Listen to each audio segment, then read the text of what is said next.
Halo semuanya, selamat pagi, selamat siang, selamat sore, dan selamat malam. Kali ini kelompok kami akan membahas tentang teks editorial. Nama kelompok kami adalah Bougainvillea, yang beranggotakan Hizkia absen 16, Jacobus absen 17, dan Yahya absen 33. Kami adalah kelompok dari 12 IPA 2. Materi yang pertama adalah definisi, ciri-ciri, dan sifat teks editorial. Dalam KBBI, editorial adalah artikel dalam surat kabar atau majalah yang mengungkapkan penilaian editor atau pemimpin surat kabar tersebut mengenai beberapa pokok masalah. Dalam pengertian lain, editorial adalah opini berisi pendapat dan sikap resmi suatu media sebagai institusi penerbit dalam persoalan aktual, fenomenal, atau kontroversial yang berkembang dalam masyarakat. Dapat kita simpulkan, editorial merupakan berita yang bersifat mengikuti atau menjabarkan suatu ajaran tanpa kritik sama sekali atau dogmatis.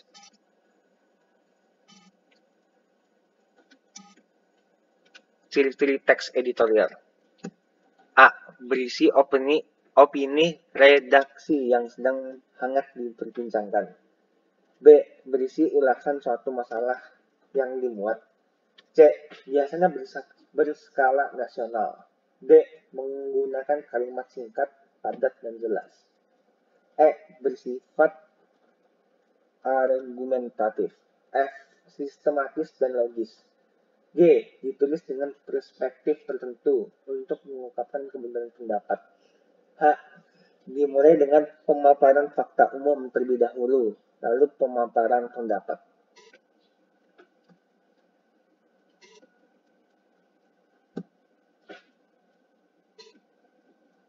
Sifat-sifat teks editorial. A. Krusial dan ditulis secara berkala tergantung dari jenis terbitan media massa, misalnya media massa harian, mingguan, mingguan, atau bulanan. B. Isinya menyikapi situasi yang berkembang dalam masyarakat luas, aspek sosial, politik, ekonomi, kebudayaan, hukum, pemerintah, maupun olahraga. Bahkan hiburan pun tetap disikapi. C. Memiliki karakter atau konsisten teratur pada para pembaca terkait sikap media massa yang menulis tajuk rencana. D. Terkait dengan kebijakan media bersangkutan. Materi selanjutnya adalah informasi dalam teks editorial. 1. Jenis-jenis teks editorial. A. Interpretatif editorial. Jenis editorial yang ditulis dengan misi utama untuk menjelaskan isu-isu yang dipertaruhkan oleh fakta dan figur untuk memberikan penerangan dan pengetahuan. B. Kontroversial editorial. Jenis editorial yang sama dengan misi tertentu atau mandat untuk menebarkan sudut pandang tertentu. C. Explanatory editorial. Jenis editorial yang hanya menyajikan masalah untuk dinilai oleh pembaca.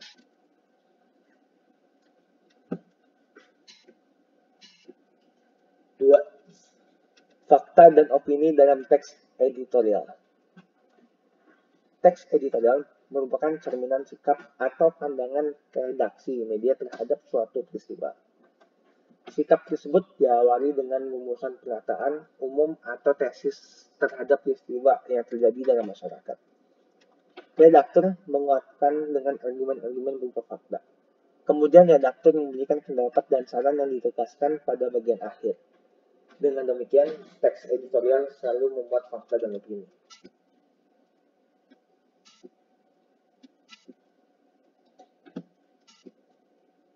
Materi selanjutnya adalah ragam informasi dalam teks editorial. Pertama, isu aktual dalam media informasi. Teks editorial menjadi sarana informasi dan edukasi bagi publik atau pembaca. Teks editorial membahas permasalahan yang aktual, fenomenal, dan kontroversial yang terjadi dalam masyarakat.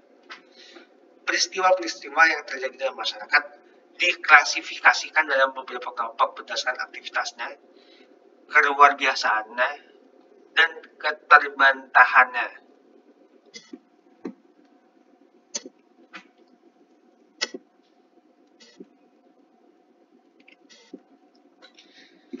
Dua, pendapat, argumen, dan saran dalam teks editorial.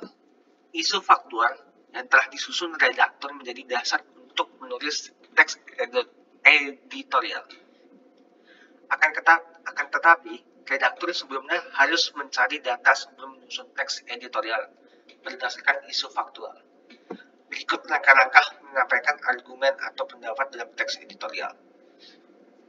Yang pertama, berpikir kritis dan logis, menjauhkan emosi dan subjektivitas, mampu memilih fakta yang sesuai dengan tujuan sehingga dapat ditarik kesimpulan yang sulit untuk dibantah. Dalam teks editorial terdapat argumen atau pendapat yang dikemukakan oleh redaktur. Ada beberapa unsur yang harus diperhatikan saat menyampaikan argumen sebagai berikut. A. Argumen yang dikemukakan berhubungan dengan masalah yang dibicarakan.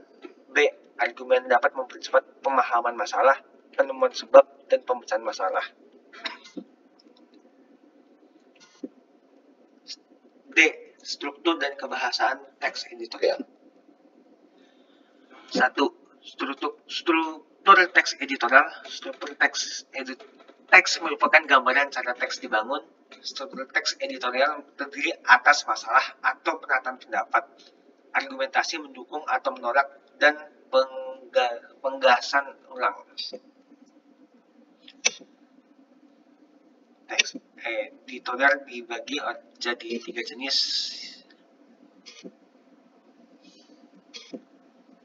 Yang pertama ialah masalah atau penataan pendapat.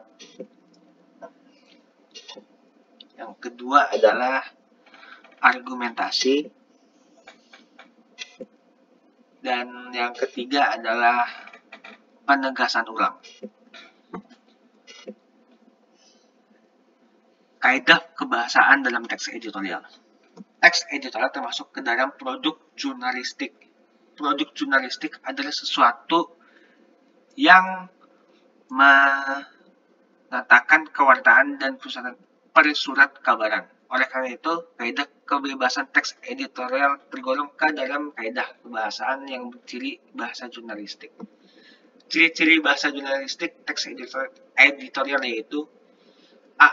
Menggunakan kalimat retoris. Kalimat retoris adalah kalimat pertanyaan yang tidak ditujukan untuk mendapat jawaban. B. Menggunakan kata-kata populer. Penggunaan kata-kata populer bertujuan untuk memudahkan pembaca memahami isi teks editorial. C. Menggunakan kata ganti dan penunjuk. Kata ganti penunjuk. Ciri kebahasan teks editorial lainnya adalah kata penunjuk yang merujuk pada waktu, tempat, peristiwa, atau masalah lain yang menjadi fokus ulasan. D. Menggunakan konstruksi kausalitas. Ciri kebahasan teks editorial yang lain adalah penggunaan konstruksi yang mengatakan kausalitas seperti sebab, karena, oleh sebab itu, dan oleh karena itu. Oke. Penyusunan teks editorial. 1. Perancangan teks editorial. Teks editorial atau tajuk rencana ditulis seperti artikel. Di dalam teks editorial atau tajuk rencana, unsur analisis harus menonjol. Penulis harus memprioritaskan suatu masalah yang sedang berkembang. Di antara sekian banyak permasalahan, dipilih salah satu yang menarik dan dapat dimanfaatkan.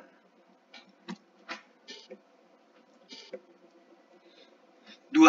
Penelitian teks editorial.